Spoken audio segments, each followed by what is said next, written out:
Fala galera, sejam muito bem-vindos aqui a uma série de episódios de podcast que nós vamos fazer aqui com a Sovos, a Life University Confeb, e é um prazer enorme eu estar aqui hoje para bater um papo sobre competitividade de tax tributária no varejo.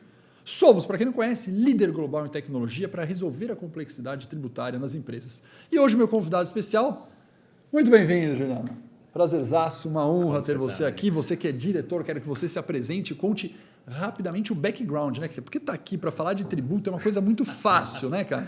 Então não precisa estudar nada. Eu quero que você conte o seu background e a sua formação para bater um papo hoje sobre essa... Legal, prazer estar aqui, Alex. Imagina, prazer é meu. Meu nome é Juliano, né? Sou responsável pela área de conteúdo na Sovos e como você falou, né? É muito gostoso falar de tributo. Gostoso. Né? Eu acho legal. Ainda mais aqui no Brasil, né? A gente tem diversos desafios por conta da complexidade mesmo do nosso sistema tributário, né? Mas a gente vai tentar tratar de uma maneira mais leve para que todos entendam aí como que é a nossa estrutura, né, do nosso sistema tributário. Bem, eu sou advogado, né, sou formado em Direito, né, então estou na área já há 20 anos, mais ou menos, 20 e poucos anos, né? E sempre convivi com essa... Cara, e o seu cabelo tá muito melhor do que o meu, cara. Você tá na área há 20 anos, não tem nenhum cabelo branco, cara. Olha o que tem do meu aqui, É que a tinta é boa, viu, cara, Alex? A tinta é boa, caramba. Mas eu pinto o cabelo, viu?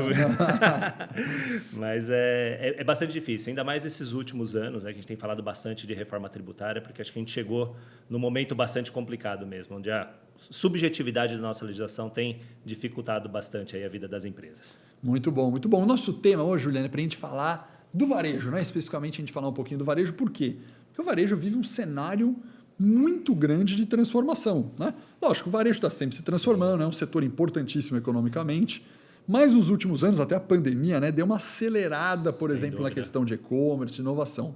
Como que você está enxergando essa inovação e essa transformação no varejo? Bem, agora com essas modalidades de comercialização, né, com e-commerce, né, omnichannel, agora que a gente tem falado bastante nessa multicanalidade, né, então as empresas realmente expandiram o seu portfólio, né, então vendem para outras regiões, para clientes antes não atendidos, né, e aumentaram bastante também o portfólio de produtos. Tá? Então hoje é muito importante que elas tenham mesmo uma solução para atender toda essa complexidade, né? Então é muito difícil você acompanhar todas as alterações. Vou pegar um exemplo aqui, né? Você sabe qual é a carga tributária desse microfone?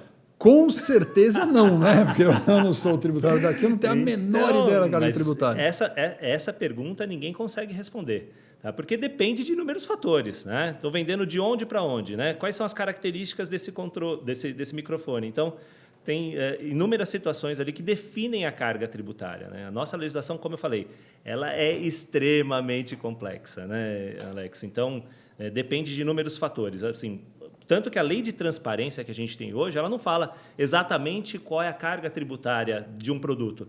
Ela fala qual é o valor aproximado, né? Porque a gente não sabe exatamente. Ainda mais falando de tributos que a gente chama de indiretos, né? Ou não cumulativos também, que tem o crédito, a gente não sabe exatamente. Aquele valor que é destacado na nota fiscal não é necessariamente o valor que ele vai pagar, né, depois que ele faz toda a apuração, porque ele vai ter que compensar, né, com seus créditos para chegar no valor correto, né, do tributo. Então, tem inúmeras particularidades ali, isso é muito difícil. E aí eu vou pegar algumas coisas, né, que estão acontecendo hoje na questão do varejo, né?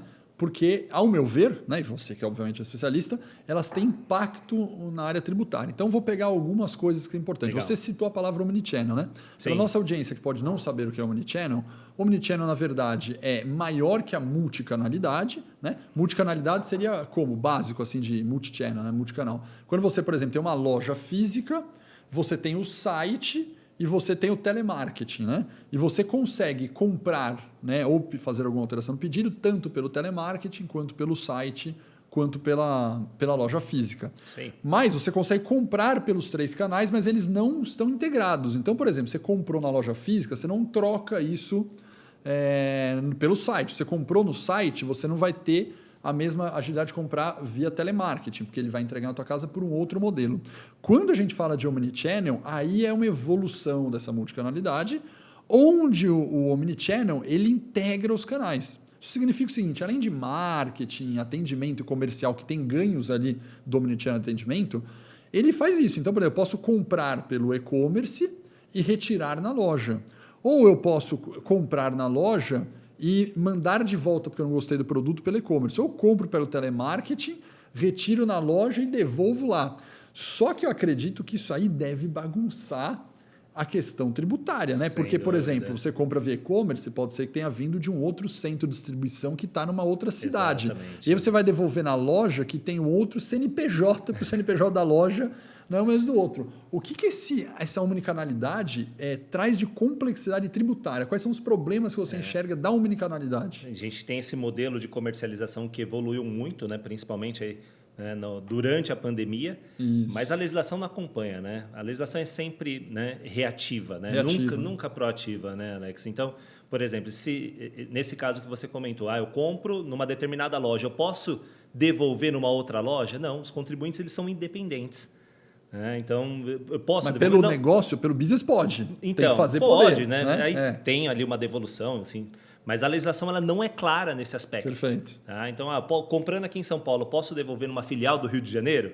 Tá? Não tem uma legislação Em termos clara de legislação e tributo, a sua aspecto. resposta seria não. Não tem, não pode, né? Você tem, porque a devolução tem um conceito que eles falam que é o desfazimento da operação original. Tá? Então, se eu comprei daquela loja, eu tenho que automaticamente devolver para aquela loja. Tá? Então, aquela loja emite uma nota fiscal de entrada para desfazer a operação original. Então, esse é o conceito de devolução. Eu posso devolver na outra loja? Numa operação interestadual, a gente não tem uma clareza ainda na legislação. Então, veja, esse é só um exemplo, né? Só um exemplo. Que a legislação realmente não acompanha a evolução ali, né, do modelo de comercialização. Tá? Então, não só esse, mas tem outros vários exemplos ali. Vamos para uma dica prática, Julião. O cara falou, bom, eu tenho aqui o meu e-commerce, minha loja física, e eu quero implementar essa questão de poder fazer o pick and collect na hora, quero fazer essa troca. Como que você tributariamente faz isso?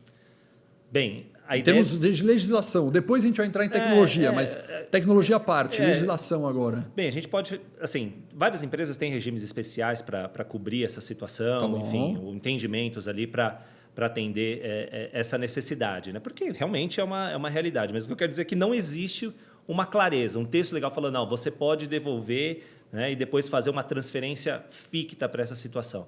Tá? Mas é claro que as empresas operam dessa forma porque muitas têm ali um regime, um entendimento da Secretaria da Fazenda para poder operacionalizar, né, essa situação. Senão, né, não conseguem realmente trabalhar com omnichannel, com e-commerce. Perfeito. Tem uma outra coisa que está acontecendo bastante no varejo, né, que é um outro termo chamado D2C. Né? O que é o D2C, que é um outro termo que está pegando bastante no varejo? É o termo de Direct to Consumer. Então, por exemplo, esse Direct to Consumer é quando tipicamente, pode ter outros exemplos, mas uma indústria avança para vender direto para o consumidor final sem ter um intermediário no meio. Vou dar exemplo para ficar bem fácil. É como você, por exemplo, ser a Unilever, certo? Que você faz o sabão do Omo, o Lux, e vende via farmácia, via supermercado, via hipermercado e por aí vai. E aí você pode vender direto. No caso da Unilever, por exemplo, eles acabaram abrindo um negócio que é a lavanderia da Omo, que ainda é prestação de serviço e não é nem o produto como comércio, né? Então a Unilever passa a ter um serviço de lavanderia em que as pessoas vão direto na lavanderia. Mas esse aí, por ser uma outra empresa, tributariamente me parece simples, né? Veja o que você acha que deve acontecer. Não sei como é que é. Mas acredito que a Unilever deva abrir um outro CNPJ para essa empresa com um objetivo de prestação de serviço, né? Sim. Deve ser isso tipicamente, né? As empresas elas têm realmente ampliado esse leque de operações e prestações. Tá? Então, quando a gente pega, principalmente no varejo, né? O varejo hoje tem o seu próprio canal de distribuição. Tá? Então, é uma situação onde ela presta realmente serviço, né, de transporte em algumas situações. Essa questão da indústria vendendo direto para o consumidor é bastante interessante, porque eu compro numa loja, né, que é dentro de uma indústria. Né? Não sei se a gente pode citar, mas eu moro do lado da Balduco. Né? Então, a Balduco ela tem uma lojinha. Então, dentro da indústria. Dentro da indústria. Então, você compra diretamente. Tá? Perfeito. Tem as suas particularidades ali, porque vai incidir, né, o IPI, né, que é a saída diretamente do fabricante, então não tem esse intermediário. Né? E aí também muda, logicamente, a questão tributária. Né? Foi o que a gente falou, depende da operação. Né? Então, a legislação ela sempre traz uma historinha, né, Alex? A alíquota do produto é X, mas se eu vender para outro estado, a alíquota é Y. Tá? Se tiver substituição tributária, eu tenho que verificar qual que é a base presumida pelo fisco. Então, depende. A gente tem vários trechos, né, na legislação e uma história completa. Eu preciso saber qual é essa história Qual a história? completa para Perfeito. poder aplicar a tributação. Essa Perfeito. situação que você comentou, né, da venda da indústria diretamente para o consumidor final. Ó, eu tenho substituição tributária? Não tenho substituição tributária. Porque nesse caso que eu dei é serviço, não é produto. No caso da lavanderia, sim, o serviço, mas na venda do produto direto. Não tem uma operação subsequente. Então, não há o que se falar em substituição tributária. Mas se ele estiver vendendo para um distribuidor, esse distribuidor ele vai revender. E eu tenho que substituir esse cara, já entra o ST. Agora, essa empresa que tem também prestação de serviço, prestação de serviço sujeito ao ICMS ou ISS? Não, é uma lavanderia. É ISS. Da lavanderia, vou até pegar um exemplo interessante que a gente fala, não da lavanderia, mas da tinturaria, né? Tingimento de calça, enfim. Né? Tem uma discussão bastante interessante nesse sentido. Né? Se você vai numa loja, né, numa prestadora de serviço, e fala, quero tingir a minha calça. Tá? Se é para o consumidor final, ela é serviço.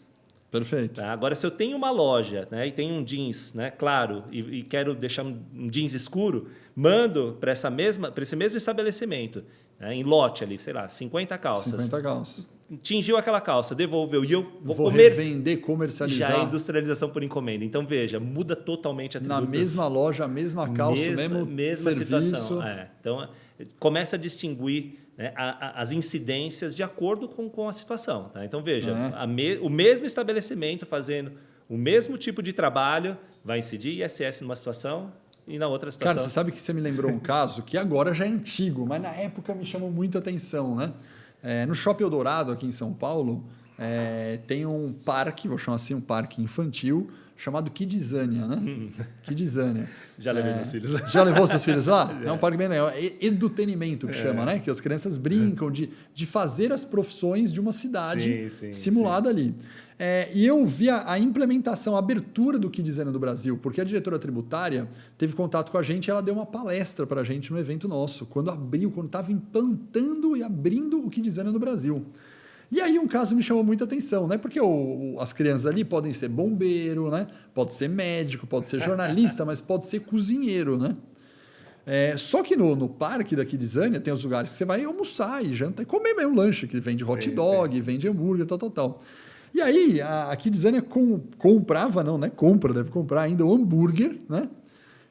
E esse hambúrguer vende para você, consumidor final, e a criança comer o hambúrguer como refeição do Kidzania. Só que a criança pode ser cozinheiro, né, como profissão, e a criança pega o hambúrguer para ela fazer o hambúrguer. Então você compra a mesma carne, o mesmo hambúrguer, da mesma marca, do mesmo lugar, e o fato de você vender o hambúrguer para a criança consumir e comer é uma carga tributária. Exato. E a criança usar na atividade muda. Cara, é surreal, né, o negócio. Você fala, não é possível que o mesmo hambúrguer, do mesmo lugar que eu comprei, que hora eu vou comer, hora eu vou usar na brincadeira, tem uma carga tributária diferente. Como controla um negócio desse? Não, é muito difícil. E vai explicar isso para o investidor, Alex. Isso, vai explicar, né? Entendeu? Então, você fala, eu quero importar um determinado produto para comercializar aqui no Brasil. Vai comercializar onde? Qual estado? Para quem? Quais são as características desse produto para a gente fazer o enquadramento e verificar qual é a carga tributária? Ele acaba desistindo, né? E depois que você faz todo esse trabalho, né, de validação da carga tributária, fala, cuidado, hein?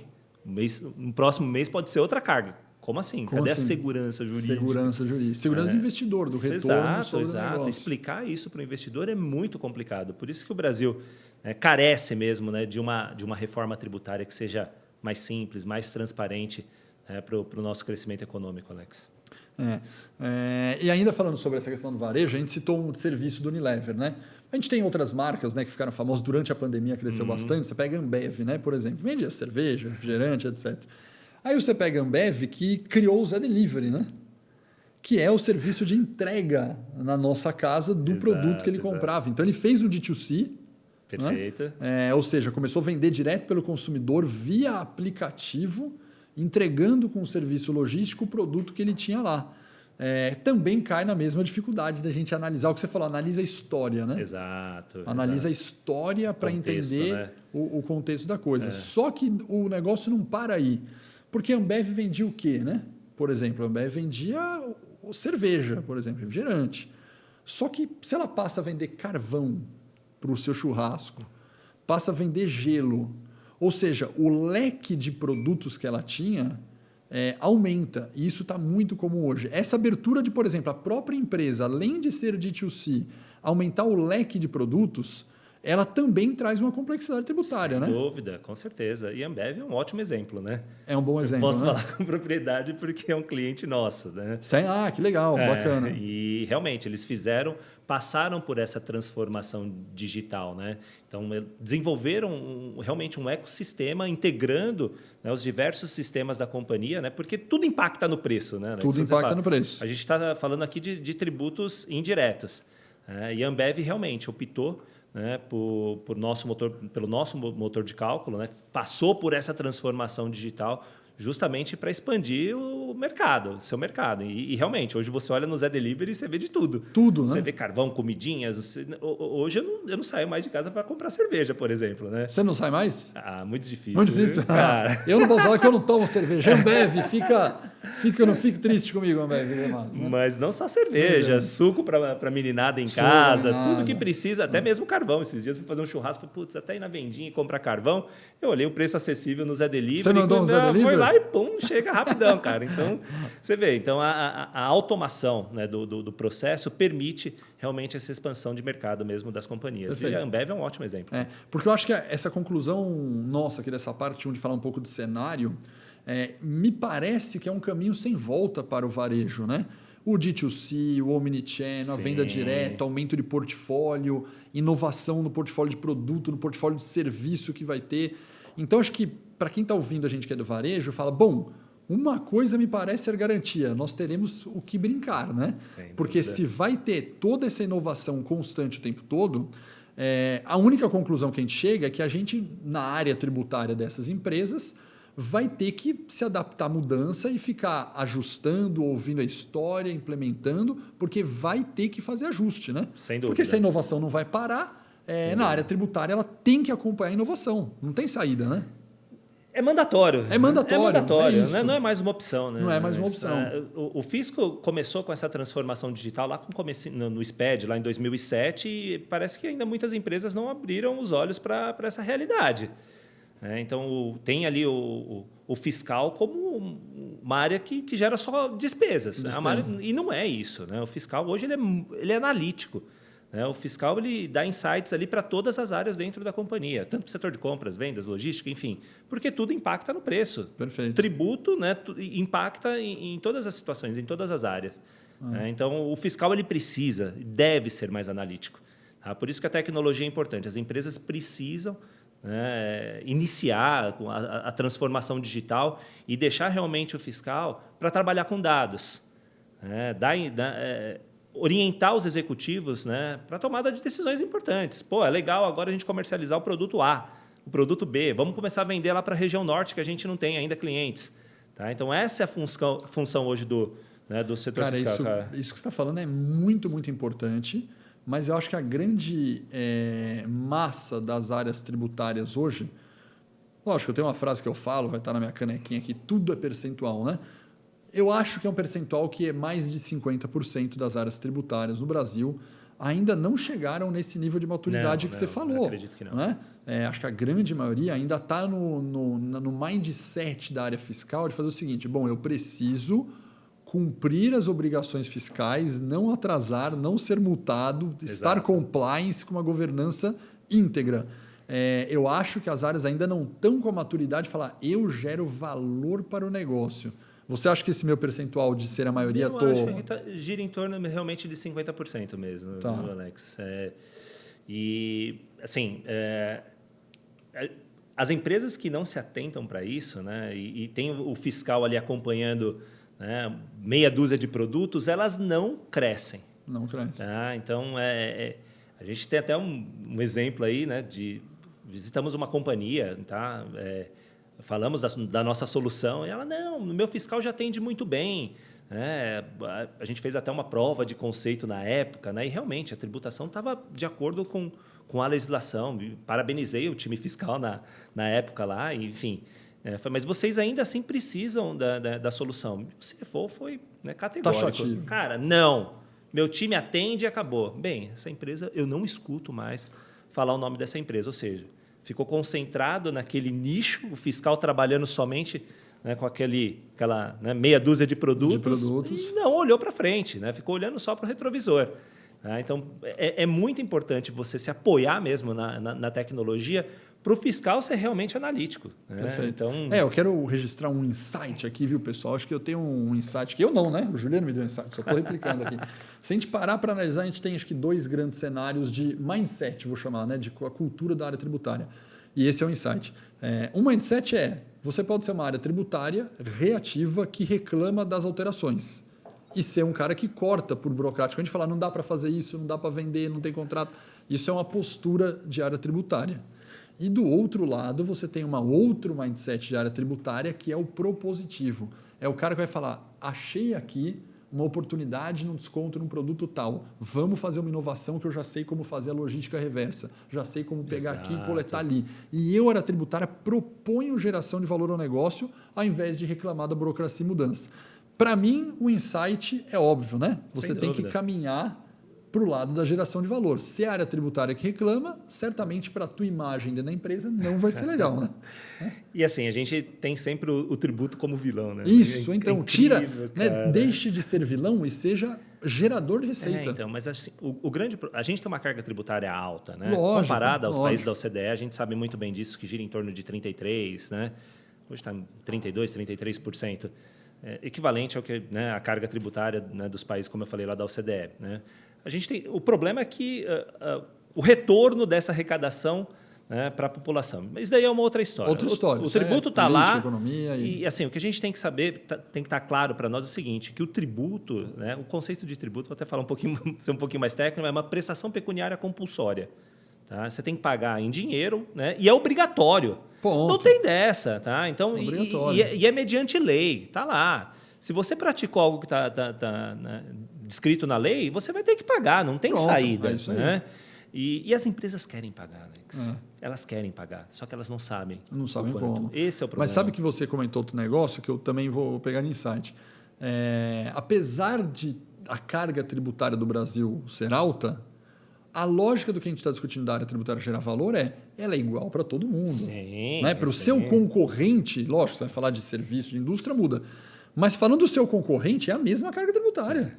Então, veja, o diferencial pode ser que, apesar da carga ser alta, que para você gere valor como área tributária gerando um diferencial competitivo e daquele outro concorrente que está enxergando que a carga tributária é alta, o cara está reclamando, é igual para todo mundo. E esse é o grande propósito da nossa solução. Né? Perfeito, eu sempre falo muito que a gente se vale do princípio da isonomia, onde a lei é igual para todos. Perfeito. Tá? Por que eu tenho que ter Isso que é bonito o advogado, princípio da isonomia, isso é uma palavra mais bonita mesmo. Por que eu tenho que ter um setor fiscal na empresa A, fazendo o acompanhamento da legislação, o input desses dados no sistema, e ter o mesmo time fiscal, né, ter um time fiscal também na empresa B fazendo a mesma coisa.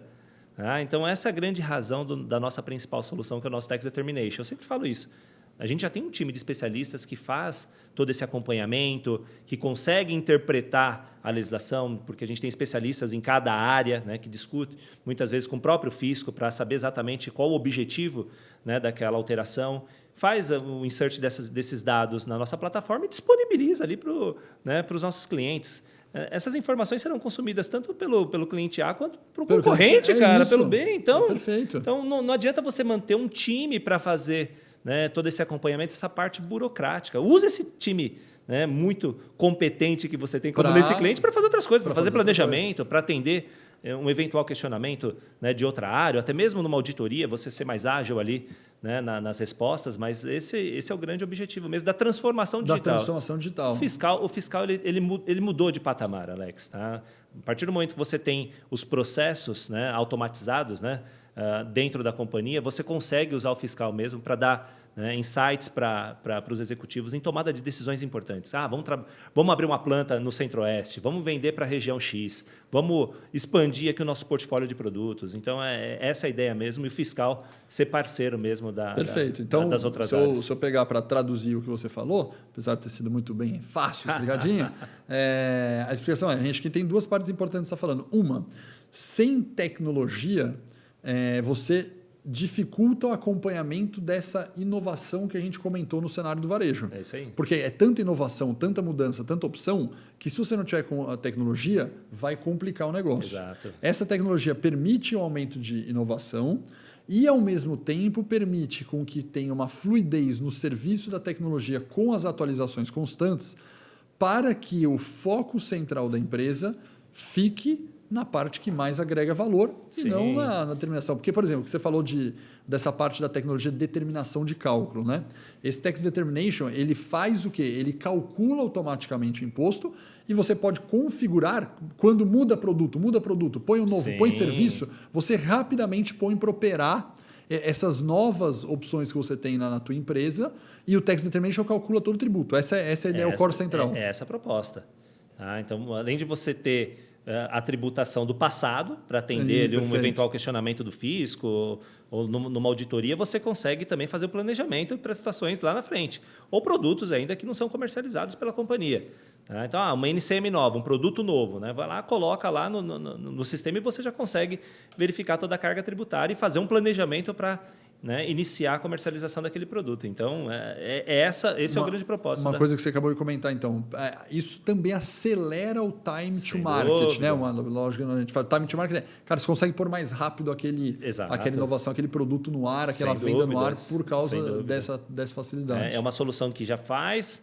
A gente tem ali essa solução já faz a classificação do produto, que é uma ciência também, quando a gente fala... Quando você diz a classificação, é o NCM do produto? NCM, isso, aplicar certo. NCM. Né? Então, tem inúmeras discussões ali, mas a nossa solução já faz essa validação da NCM do produto e da tributação. Então, você já consegue rapidamente ali saber exatamente qual é a tributação daquele produto que você pensa em comercializar. Então, para você expandir seu business, é uma solução fantástica. Você sabe que, uma pura coincidência, ontem eu estava num webinar ao vivo aqui, que não era com a área tributária, era a área de compras. Só que o tema de ontem, que eu fiz no webinar ao vivo aqui com a galera das Trem, um abraço pessoal, era sobre cadastro. Sobre cadastro. E aí entrou o cadastro do NCM, como uma das perguntas que o público fez ao vivo com a gente. Né? E aí entrou numa polêmica, que é falar o seguinte, puxa vida, o cadastro é um negócio super importante para a área tributária, mas também para a de compras, né? Porque você comprar em volume, você comprar e ter a alíquota certa que você vai pagar para o seu fornecedor. Então tem área de compras que ele puxa o cadastro. Tem outras empresas que a área tributária puxa, né, para dentro do cadastro. Sim, e a gente estava discutindo isso do NCM, eu quero perguntar do advogado, que a gente estava discutindo isso. Então eu peguei um exemplo, essa garrafa, né? Eu posso pegar essa garrafa aqui e falar o seguinte... Essa garrafa aqui, na verdade, é uma garrafa metálica, certo? E eu pegar algum NCM, que eu estou inventando, obviamente, aqui, que seja de garrafa metálica. Mas eu posso falar que isso aqui é um squeeze, por exemplo, certo? Que pode ter uma outra classificação. Pode ter uma outra classificação. Os dois funcionam, porque essa garrafa, de fato, tem água aqui dentro, certo? Mas ela também é metálica. E aí entrou numa discussão que falou o seguinte, bom, como que eu classifico? Aí tem o certo, tem o errado. Depende, porque eu posso colocar garrafa de água... Ou eu posso colocar squeeze, eu posso colocar garrafa metálica. Como que vocês determinam isso? Porque vocês majoram o maior ou menor risco para a empresa? Porque tudo bem, no NCM tem a sua classificação. Tem, mas se essa garrafa encaixa em 3, como que se escolhe isso? A gente tem especialistas, né, que entendem bastante dessa ciência que a gente comentou, que é a classificação, mas se vale também muito de respostas, soluções do fisco. Se tem o entendimento, né, se esse produto é um squeeze ou uma garrafa metálica. Tá? Então, é todo um trabalho do nosso time de classificação para poder atribuir a melhor classificação. Né? É difícil de falar, não, a classificação é essa. Né? Sim, então, é a melhor. É mais adequada para aquele cenário. E às vezes né? tem que chegar a consultar o fisco para ter mais certeza. Sim, ou às vezes você julga o que é melhor da estratégia tributária para a empresa com um cenário de risco. Como que é essa... Por conta de toda essa subjetividade, a nossa solução ela sempre sugere uma classificação de acordo com os detalhes daquele produto. Né? Perfeito. Então, a gente tem justamente esse cuidado. Então, o classificador, nessa situação, ele vai fazer inúmeras perguntas. Tá bom. Então, qual a composição dessa garrafa, para que ela é usada, enfim, para chegar, né, naquele código mais adequado. Então, essa proposta quando a gente fala, porque é uma ciência. E se valer também, é claro, de soluções de consulta para ver se o fisco já teve algum entendimento para esse mesmo produto para poder atribuir a mesma classificação. Então, esse é o conceito que a gente usa lá no nosso time para poder atribuir a classificação correta. Legal, boa. Agora, não falando só da classificação, mas você falou dessa questão, né, de colocar um motor de cálculo, colocar no ar, ter inovação. Você tem algum case de sucesso de alguma transformação digital que vocês estão apoiando? Algum cliente recentemente para compartilhar com a galera? Como que foi? Quais são os desafios? Nós temos vários, né? Mas, assim, os nossos clientes...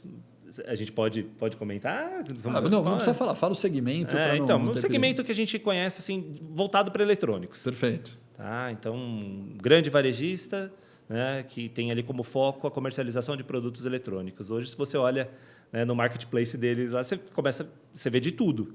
Tá? Então, a nossa solução possibilita justamente, né, a expansão, né, desse portfólio. Tá? Então, hoje você olha, tem até snacks, produtos alimentícios, perfeito, bebidas, enfim. E a implantação foi colocar a plataforma inteira no ar, foi por módulo? Como que funciona? Você pode fazer por módulos, né? Isso fica a critério mesmo do projeto, né?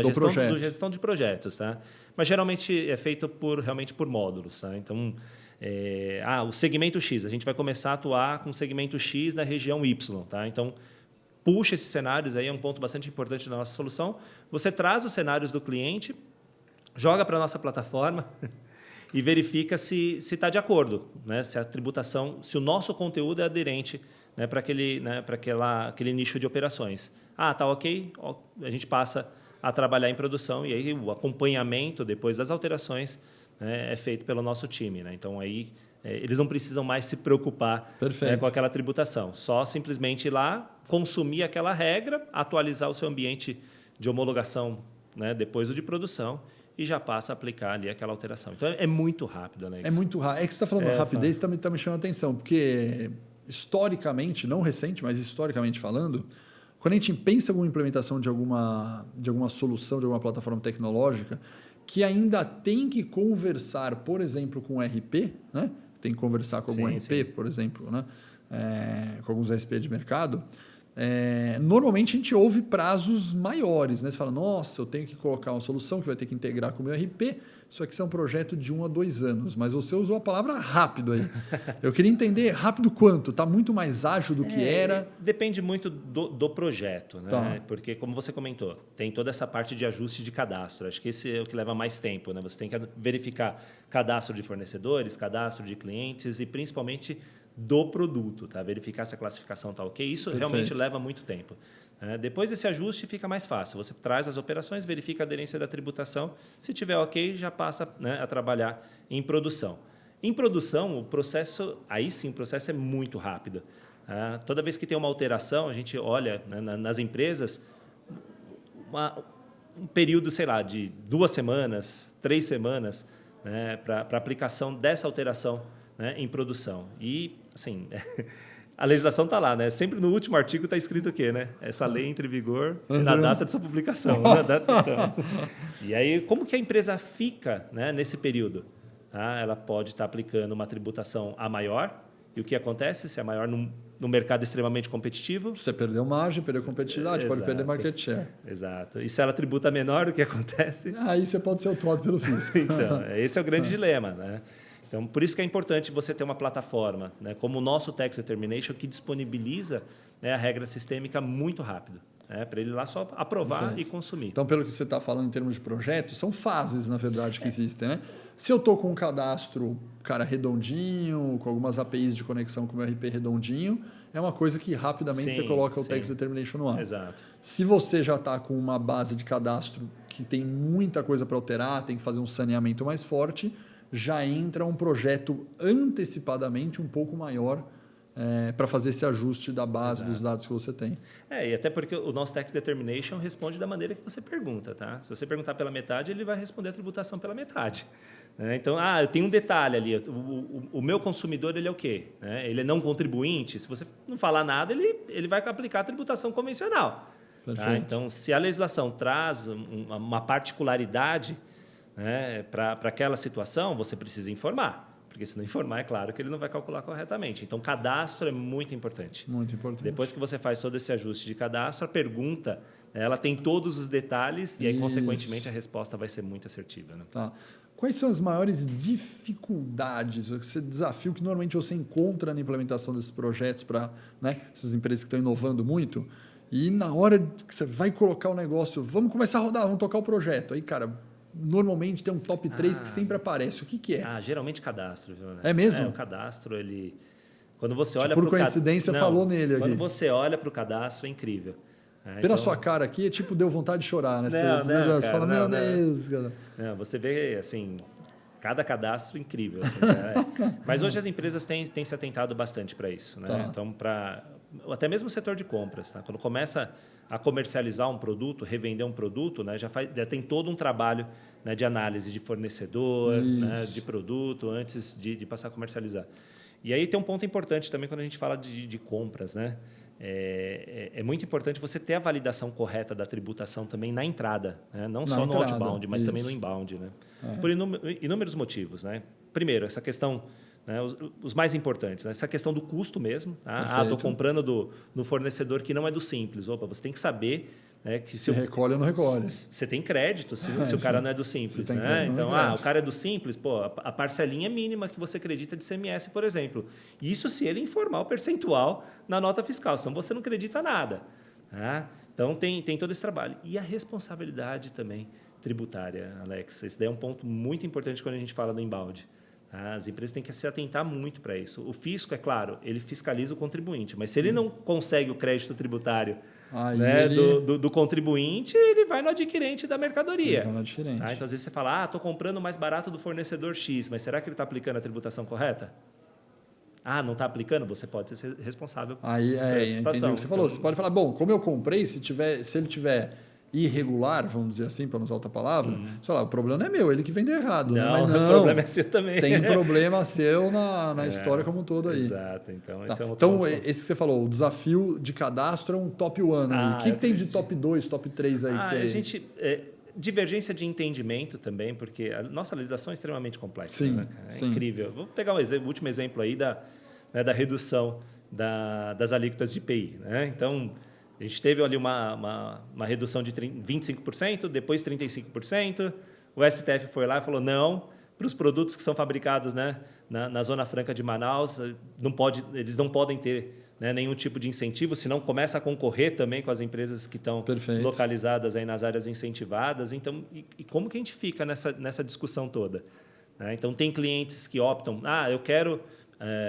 eu vou aplicar a redução, outras mais conservadoras não. Se o STF, né, já suspendeu os efeitos do decreto, não posso aplicar. Então, tem essa discussão também. Legal, entendi. E aí, para resolver tudo isso, a nossa solução também tem uma feature interessante que você pode criar a sua regra. Tá? Então, o nosso entendimento é X e o entendimento do cliente é Y. Mas você pode configurar a regra. Ele vai lá e configura facilmente a regra Inclusive dele. Mudar, por exemplo. Pode, porque a regra própria deles vai sobrepor, né, a nossa regra. Então, eu tenho um entendimento, né, X, né, e o entendimento nosso é Y. Então, cria a regra lá com o entendimento X, vai sobrepor, né, a nossa regra que está com o entendimento Y. Só que então, mais de vez em quando, pensando em desafio, né, na hora de você tocar o projeto e fazer para frente, pode ser que fique, não, precisa falar com fulano. Não, o fulano está pensando o que vai pôr. Aí o tempo acaba passando da implementação porque a galera está discutindo filosoficamente qual que é a decisão. É isso, né? Isso acontece, mesmo. né? Acontece. E a tributação em si, né, Alex? Ela está indo muitas vezes no detalhe, no SKU, cara. É incrível, né? Quando a gente fala de bebidas frias, por exemplo, cara, putz, me dá... eu já não consigo dormir quando está chegando próximo do fim do trimestre, né? O do semestre, então, nem se fala, porque aí eu não durmo mesmo, né? Porque os estados começam a divulgar as pautas de preços ali para determinação da substituição tributária. Então, falando do Mambeb, por exemplo, né? Não sei se está claro para todos, mas esses produtos têm substituição tributária. E a base de cálculo é determinada pelo fisco de acordo com o SKU. Então, a lata da cerveja X de 350 ml, ela tem um preço divulgado em São Paulo. E ele tem que calcular a substituição tributária justamente com esse preço. Perfeito.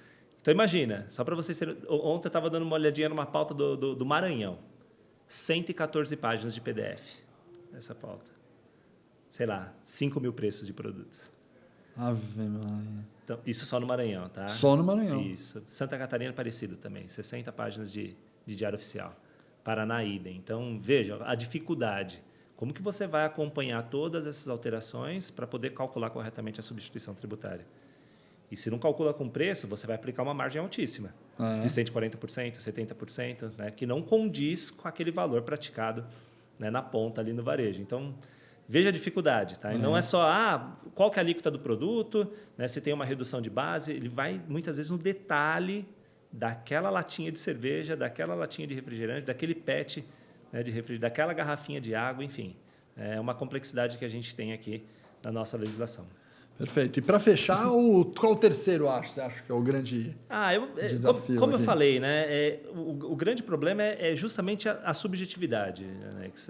A gente fala muito de volume, né, da estrutura da nossa legislação. Né? São 3 entes, inúmeros tributos. Mas é incrível como o fisco gosta de complicar. Ele não se coloca realmente na condição de contribuinte. Perfeito, perfeito. Eu acho que esse mindset está mudando um pouco. Tá? É isso que eu ia comentar, né? Já vê... Porque tem alguns grupos, né? Que o fisco, hoje a Receita Federal, Sim. participa de alguns grupos com alguns contribuintes, sim. Né? Com empresas que estão liderando os grupos aí. Exato. E eu vejo que o diálogo aos pouquinhos tem aumentado. Né? A própria tecnologia da Receita Federal evoluiu até bem mais do que o número de funcionários e de suporte, por exemplo. Né? Mas, queira ou não, ajuda muito. O fisco tem procurado o contribuinte, né? Os grandes contribuintes, né? Para entender realmente quais são as dificuldades, né, da operação. Né? Mas eu acho que não chegaram ainda nessa parte de preço, viu? Porque... só de preço. É demais. Mas, enfim, ainda a gente tem muita subjetividade. Eu falo que o nosso time lá, muitas vezes, para entender a legislação, tem que entender qual é o objetivo do fisco. Por que o fisco publicou aquela alteração? Aí você vai lá no detalhe para entender o motivo, para poder interpretar e aplicar corretamente aquela determinação. É claro, já tem, né, essa mudança de mindset do próprio fisco, né, de entender a dificuldade do contribuinte, mas a gente vê ainda passos de tartaruga, digamos. Passos de tartaruga. Mas já tem toda aí uma movimentação do governo mesmo nesse sentido. Mas a subjetividade, com certeza, é o que traz mais complexidade para o nosso sistema tributário. Sem dúvida nenhuma. Sem dúvida nenhuma. Não é nem o volume, tá? O volume a gente ainda consegue acompanhar as alterações. Sem falar dos municipais, né? A gente tem 5.570 municípios, né? Muita gente não dá valor para o ISS, aí acho que já é um outro problema, né? Porque o pessoal fala, na dúvida, calcula tudo com 5%, que é a alíquota máxima. Né? E aí você acaba, né, onerando o valor do serviço. Tá? Mas falando de alterações federais e estaduais, o volume é sim considerável. Tá? Então a gente está falando, 50, 60 alterações, né, por dia. Mas o que traz realmente toda essa dificuldade é ter uma legislação dúbia, cara. Isso para nós Agora, essa curiosidade, né? Eu sempre tive essa curiosidade, porque a gente fala muito, tem alteração toda hora, 60 mudanças por dia e tal. Dá alguns exemplos para o pessoal que nunca percebeu aonde vai. Porque quando você fala de IPI, estou dando exemplo, ICMS, substituição tributária, PIS/COFINS, cara, você não ouve mudança todo dia. É raro ter mudança. Sim. Aonde que... Dá uns 3 exemplos de mudanças dessas que todo mundo só fala, a legislação muda todo dia. Você fala, opa, mas o IPI agora mudou, mas faz tempo que não muda. O ICMS não mudou. Então. Quais são essas mudancinhas que tem diário? O IPI... Ele sempre tem um período de 4 anos, né? Isso. Então, a cada 4 anos, a gente tem uma alteração grande que gera uma nova tabela de tipo. Mas a gente conhece, está na mídia. Onde estão essas 60 que você falou por dia aí? Dá exemplinhos do que muda. Depende muito da economia também. Tá. Essa questão de preço, por exemplo. Tá? O fisco ele determina um preço para calcular a substituição tributária, né? Que é o preço, uma estimativa do preço que é praticado no varejo. Perfeito. Então, as coisas não estão subindo hoje aqui no Brasil, né? Não tem inflação no Brasil. Não, imagina. Subiu o preço na gôndola, o fisco vai ter que alterar a base de cálculo. Então, isso acaba acontecendo com mais frequência. Não é a mudança do ICMS, mas é a mudança da base de cálculo do preço que vai na substituição tributária. Exato, que não deixa de ser o ICMS. A substituição tributária é do ICMS. Mas não é a regra do ICMS. Não, sim o preço da base de cálculo. Essas regras são alteradas. São mais estáveis, né? São. Então, a gente não tem tantas alterações. Alíquota, por exemplo. A gente não pode alterar a alíquota, né, para entrar em vigor, né, no mesmo exercício. Né? Tem um princípio aí da legalidade, tem que ser por lei, e da anterioridade, que é só no exercício seguinte. né? Mas quando a gente fala em base de cálculo, principalmente do ICMS, a gente tem alterações constantes. Constantes, perfeito. Uma redução de base, né? Um percentual de MVA para calcular a substituição tributária. Então, isso acontece com muita frequência. Esse é o grande volume realmente de alterações que a gente tem hoje. Perfeito. E aí, para a gente, né, fazer o comentário de fechamento aqui, a gente comentou que realmente, com essa inovação que está tendo no varejo, coisas novas, mudança, omnichannel, D2C, a complexidade é alta. E é o que você falou, puxa, poderia ter uma reforma tributária para facilitar a vida, né? Por outro lado, estamos aqui, né, no nosso podcast, nos divertindo justamente pela complexidade, né? Não fosse a complexidade, talvez a tecnologia não fosse tão importante quanto ela é. Sim. Talvez você lá, como especialista, como equipe inteira, não fosse tão importante de dar o suporte para os clientes, né? Queira ou não, a complexidade tem as suas vantagens. Tem. Até porque esse é o nosso objetivo, né? A gente faz a reforma tributária para os nossos clientes, né, Alex? A gente absorve toda essa complexidade e fala, pode calcular que está tudo certinho, se concentra ali nas vendas, né? Então, esse é o foco aqui das nossas soluções, né? Que atende desde o cálculo, da parte de inteligência, depois passa pela documentação, né? Não é só a parte de cálculo, né, da qual eu faço parte, mas... né, a gente tem equipes ali, né, que trabalham em soluções, né, de DFE, né, da parte de documento fiscal e de reporte, depois que tem que entregar tudo para o fisco. Então, não é só a complexidade, né, do cálculo. A gente tem documentos específicos. Perfeito. Uma nota eletrônica que tem inúmeros campos, né, um SPED que tem inúmeros registros. Então, toda essa parte de obrigação acessória também é acompanhada pela Sovos, com um time bastante competente para realmente deixar o cliente tranquilo ali para realizar as suas vendas. Perfeito. Jano, foi um prazerzaço, cara. Muito obrigado pela entrevista, muito obrigado pelo aprendizado. Pessoal, muito obrigado. Fiquem atentos aos nossos próximos episódios. Contaremos com vocês na audiência. Gostaram? Compartilhe esse conteúdo aqui com quem você acha que vai ser beneficiado pelos insights que a gente teve aqui. Um abraço, pessoal. Tchau, tchau.